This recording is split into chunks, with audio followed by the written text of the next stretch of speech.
Olá, pessoal. Continuando a nossa disciplina, a nossa aula sobre contaminantes e transportes em solos, né, transporte de poluentes em solos. No último vídeo, nós falamos sobre os processos de difusão, dispersão mecânica e advecção. E agora, nós falaremos da dispersão hidrodinâmica. Quando nós falamos em dispersão hidrodinâmica, nós estamos falando agora de uma combinação de processos. Nesse caso, a dispersão hidrodinâmica combina a difusão molecular, a dispersão mecânica, né? Então, no vídeo anterior, nós falamos sobre a difusão separado e falamos sobre a dispersão mecânica, que é uma consequência direta do processo de advecção. E, neste vídeo, nós vamos falar sobre a dispersão hidrodinâmica, que é a junção dos dois processos. Como nós vimos lá, né, no vídeo anterior, a difusão e a dispersão mecânica, elas são variáveis, né, de acordo com a direção no qual o contaminante se propaga. Então, o contaminante ele pode se propagar tanto longitudinalmente, né, na dimensão longitudinal, quanto transversalmente. No caso de solos, e aí vamos falar em meios porosos, nós consideramos um meio que nós chamamos de anisotrópico, ou seja, as propriedades não são as mesmas em todas as direções, de modo que preferencialmente nós temos que o poluente ou transporte de poluentes se dá de uma melhor forma, de uma melhor dinâmica na dimensão longitudinal do que na dimensão transversal. Então, se nós colocarmos aqui o poluente em um determinado ponto, nós iremos verificar que ele vai se propagar mais rapidamente na dimensão longitudinal que na transversal. É por isso que as plumas de contaminação geralmente têm esse formato aqui, maior longitudinalmente do que transversalmente.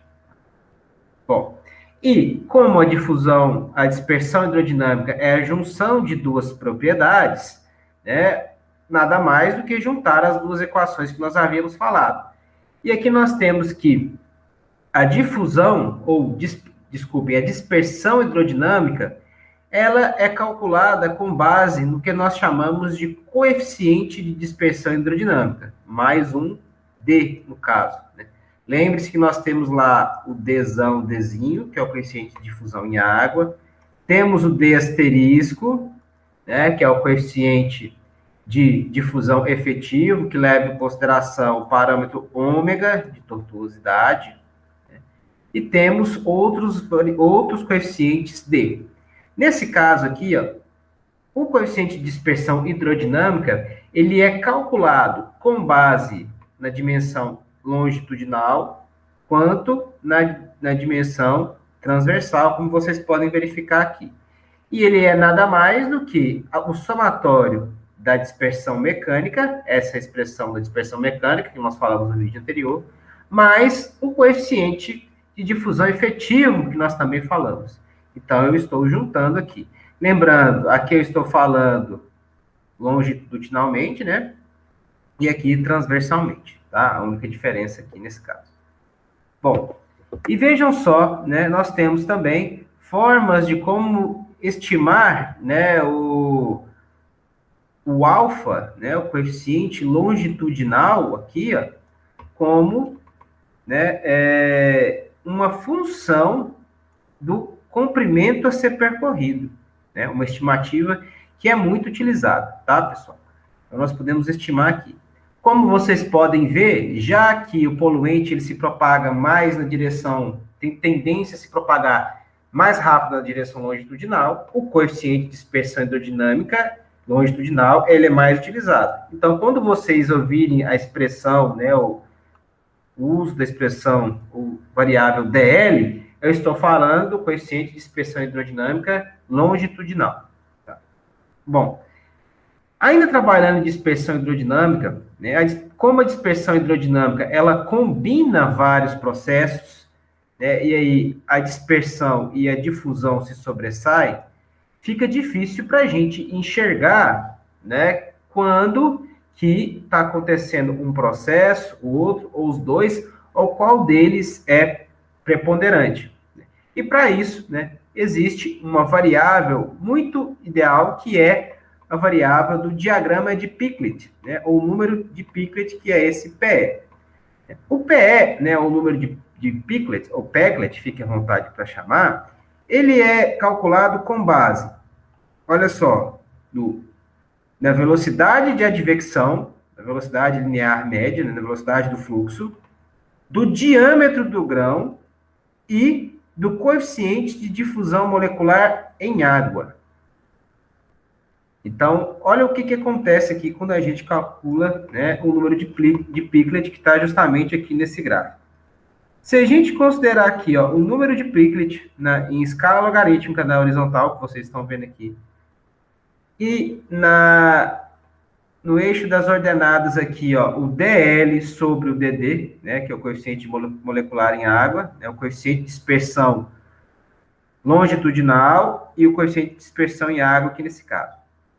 Se nós verificarmos, né, e plotarmos esta relação, olha o que a gente vai observar.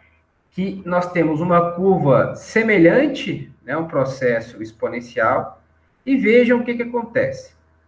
Nesta faixa aqui, o processo ele é praticamente uniforme, ou seja, o aumento de velocidade não faz, né, as velocidades são tão baixas aqui que o incremento delas, mesmo acontecendo o incremento, ele é tão pequeno que ele não interfere na forma como o contaminante se espalha. Ou seja, é um processo claramente de difusão.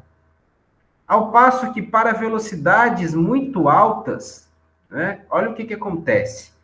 Nós temos que não ocorre difusão nesse caso, né? Toda a mistura é feita basicamente pela ação, né, do material, no caso, pelo transporte do poluente.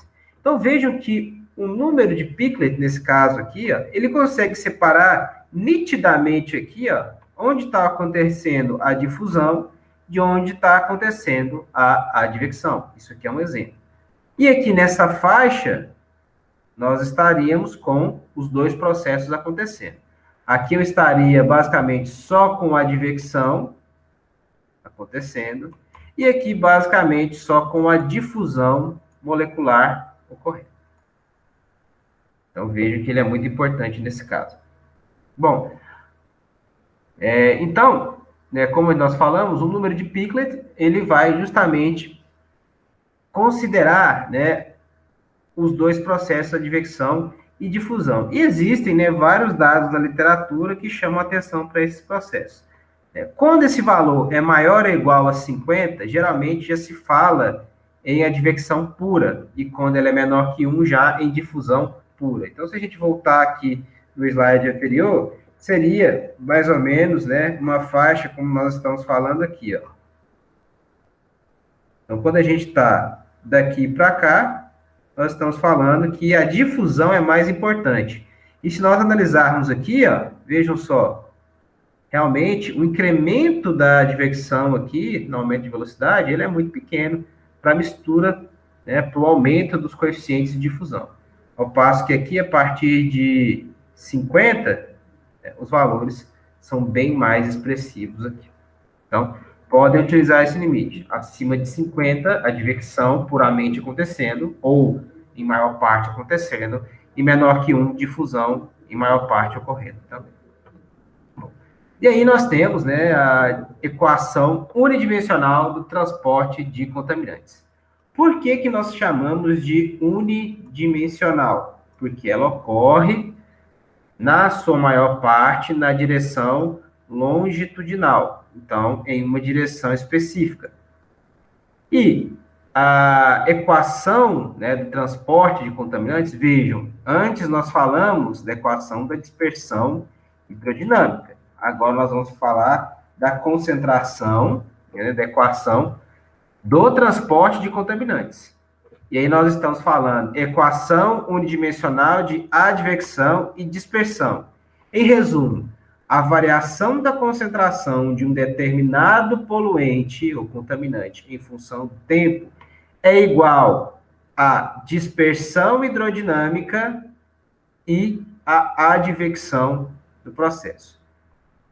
Vejam, esta equação se refere à dispersão hidrodinâmica, sendo dHx o coeficiente longitudinal de dispersão hidrodinâmica, que nós chamamos de dL, e nós temos aqui a advecção sendo Vx a velocidade média na direção x, seria a nossa velocidade de percolação, no caso aqui, a nossa velocidade I. E o T aqui nada mais do que o tempo em que se iniciou esta etapa de contaminação. Quando a gente fala x aqui, a variação da concentração em função de x, esse x se refere à direção. Então, se a gente fosse pegar em várias direções, a gente poderia fazer aqui, ó, x, y e z, no caso. Como a dispersão longitudinal, o transporte longitudinal, ele é mais importante, a gente trabalha com a equação unidimensional. É isso que eu estou dizendo a vocês aqui neste slide. Bom, e para que a gente possa trabalhar com a equação unidimensional da advecção, nós temos que fazer algumas considerações, que eu vou explicar aqui para vocês. Essas considerações, para fazer a análise por essas condições, nós teremos que determinar condições iniciais e condições de entorno, tá? Ou de contorno, fique à vontade para chamar. As condições iniciais definem os valores da variável sob a consideração em um tempo inicial. Ou seja, eu vou fazer ponderações acerca da concentração inicial do poluente, que já eu vou explicar para vocês. E as condições de contorno especificam a interação entre a área em estudo e seu ambiente externo. Então, a primeira hipótese, eu vou falar como que este contaminante vai se concentrar, como vai ser a concentração dele no meio, e a condição de contorno é como que o meio vai interagir com essa substância. Tá? Essas duas condições têm que ser avaliadas e analisadas no nosso modelo. Então, vamos pensar aqui primeiro, na equação unidimensional. Primeiro, vamos considerar um soluto que não é reativo. Lembre, não é reativo é que não sofre adsorção, ou seja, ele não é retido no solo, tá? É isso que eu estou falando. As condições iniciais são 3. Tá? A primeira delas aqui, ó, eu vou ter que estabelecer uma delas para início de causa. Primeiro ponto. A concentração nula em qualquer ponto quando o instante de tempo é igual a 0. Ou seja, se aqui é o T0, quer dizer que a concentração do poluente neste ponto é 0. Essa é a concentração inicial. Estou partindo de um ponto em que não tem poluente. Bom, segunda condição que eu posso considerar, a concentração fixa em qualquer tempo para x igual a 0. Então, agora, eu já tenho uma concentração, nesse tempo 0, eu já tenho uma concentração específica. Certo? E terceiro ponto é quando, em um tempo igual a infinito, a concentração é nula, ou seja, se o tempo for muito grande, a concentração final será 0, ou seja, o sistema de fluxo infinitamente longo. Tá? É isso que nós estamos falando. E com base nisso, nós podemos calcular a concentração em qualquer ponto baseado nesta equação que vocês estão vendo aí. Não se assustem, ela é um pouco grande, mas vamos verificar aqui, ó, o que é levado em consideração. Para calcular a concentração final, eu preciso da concentração inicial, que é a que está entrando aqui no meu sistema. Eu preciso do trecho na qual esta contaminação ocorre, L. Eu preciso da velocidade com a qual o contaminante sai, vamos colocar aqui, ó, do ponto A até o ponto B, eu chamei aqui de Vx. Preciso do tempo na qual o contaminante gasta para chegar de A até B. E preciso do DL, que é o coeficiente de dispersão longitudinal. Eu preciso destas 3 variáveis, tá? Para calcular a concentração no ponto B.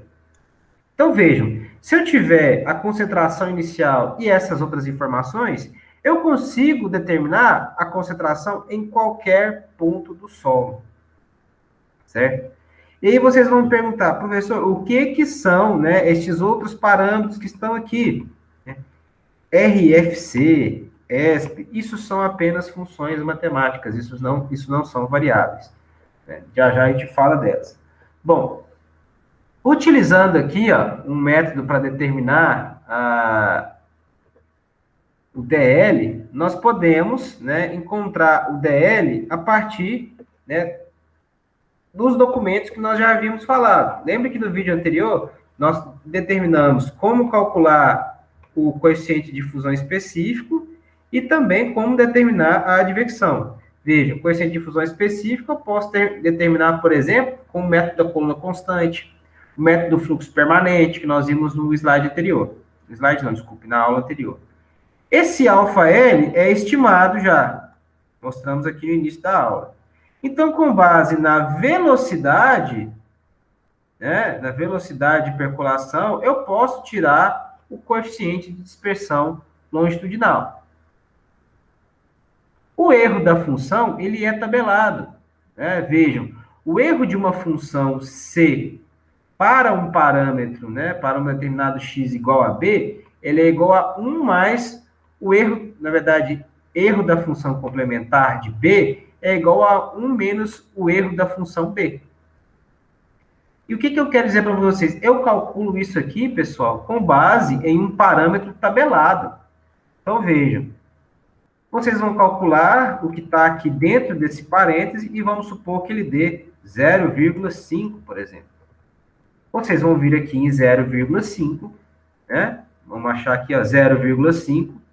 Aqui nós temos o erro da função e nós queremos o erro complementar da função.